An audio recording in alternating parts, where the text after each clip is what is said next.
Coucou, c'est Pauline, j'espère que vous allez bien. Alors aujourd'hui j'aimerais faire un petit retour sur mes récentes vidéos qui parlent un peu de sucre, de glucides, de lipides, d'huile, de graisse, tout ça. Alors par où commencer? Déjà ces vidéos ont déchaîné pas mal de passion. C'est dingue, hein, c'est juste des calories, c'est juste un article scientifique que j'ai lu. Et pourtant, waouh, ça déchaîne les passions quoi. Alors déjà première chose, le sucre c'est très agréable au goût. Ok, il y en a qui disent que c'est addictif. Quand on dit qu'on est accro à la nourriture, bah oui, on a besoin de nourriture pour vivre déjà. Et toutes les calories sont des unités d'énergie, c'est pas des unités de trucs qui font grossir, déjà. Alors, pour en finir encore un peu avec le sucre il me fait pas peur, hein. Je vous fais un défi au sucre et à l'eau quand vous voulez, hein. Aucun souci. Je mange assez peu de sucre raffiné parce que c'est juste des calories vides. Je préfère avoir du sucre avec des vitamines, des minéraux, des fibres. Voilà. Mais après, si je fais beaucoup de sport, aucun scrupule à rajouter du sucre dans mes smoothies ou dans ma bouteille d'eau. C'est de l'énergie en plus, des calories faciles. Alors après, je conseille pas le sucre raffiné aux personnes qui font pas de sport, aux gens qui ont un métabolisme très bas, aux gens qui sont vraiment pas actifs. Et qu'est-ce que je conseille aux gens qui sont trop maigres et qui ont envie de prendre du poids, de grossir Dans ce cas-là, pour ces personnes-là, l'huile, c'est une source de calories hyper concentrée. L'huile, ça peut faire grossir. Donc pour les gens qui ont envie de grossir, mangez de l'huile. Voilà. Après, que dire des oléagineux entiers, par exemple les graines, les noix, les avocats, bref, les graisses végétales avec fibres. Ça, ok, vous pouvez en consommer un peu, mais avec modération. Ouais, désolée. Ensuite, les meilleurs médecins nutritionnistes au monde, c'est à mes yeux ceux qui recommandent une alimentation entièrement végétale et avec un ratio d'environ 90-10. Au moins 80% de glucides, maximum 10% de lipides et maximum 10% de protéines. Voilà, grosso modo c'est ça. Après on n'est pas obligé de faire exactement tout le temps 90-10, on peut un peu varier selon le contexte, la situation.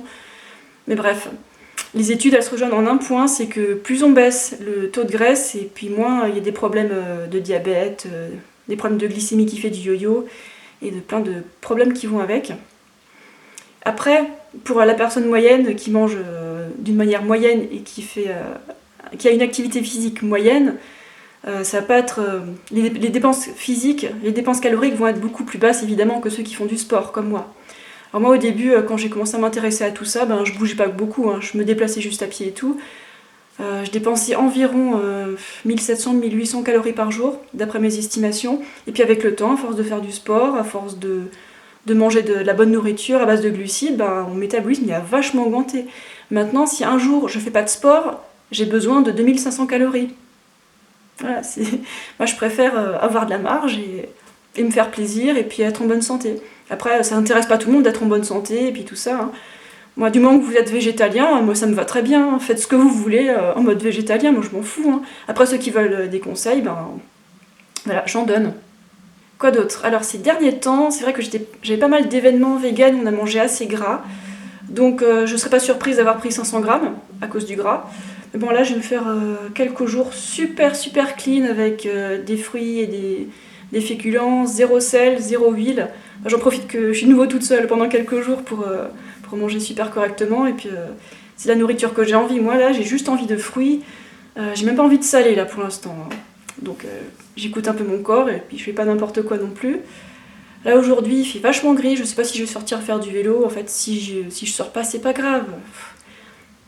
Il y en a qui disent que je fais du sport pour dépenser toutes ces calories, mais en fait c'est l'inverse. J'adore le sport, donc j'en fais, donc ça monte ma faim. Voilà, c'est dans ce sens-là que je vois les choses. Après, ceux qui font rien et qui passent leur temps à rager derrière leur ordinateur contre les gens qui s'amusent et qui ont de bons résultats physiques, et pour en revenir au ratio, donc j'avais dit pour la moyenne des gens 90-10 ça convient bien, mais pour les gens qui mangent énormément, qui font beaucoup de sport, ils peuvent carrément aller à un ratio beaucoup plus élevé de 90, 5-5. 90% de glucides, 5% de protéines et 5% de lipides. Et pour en revenir au sucre raffiné, il y a plein de gens qui disent que j'ai arrêté le sucre et tout va bien. Mais en fait, ils ont arrêté les produits industriels parce que ça contient du sucre. Mais les produits industriels, ils contiennent aussi beaucoup d'additifs, de sel et d'huile. Alors, de là à accuser le sucre... le sucre raffiné, c'est vraiment un tout petit problème par rapport aux additifs, à l'huile... à tout ce que contiennent les produits industriels. Hein. Alors, c'est facile d'accuser le sucre. En fait, j'ai l'impression qu'on accuse le sucre parce que c'est tellement agréable au goût. C'est comme à l'époque au Moyen-Âge, on disait ah le sexe c'est mal parce que les gens y prennent trop de plaisir. Alors désolé sur cette chaîne, c'est pas moi qui vais vous dire que le sexe c'est mal, que la masturbation c'est mal, que le sucre c'est mal, que faire du sport qu'on aime c'est mal. Écoutez, tant que vous êtes en bonne santé, je pense que tout va bien. Et du moment que les humains ont compris que leur liberté s'arrête là où commence celle des autres animaux, celle des autres humains, tout va bien pour moi. Voilà, c'était juste une petite mise au point. Et puis je vous dis à bientôt, je fais plein de vidéos en ce moment, pour ma chaîne française, ma chaîne anglaise, alors je fais plein de bisous. N'hésitez pas à laisser un commentaire, et puis à très bientôt. Ciao!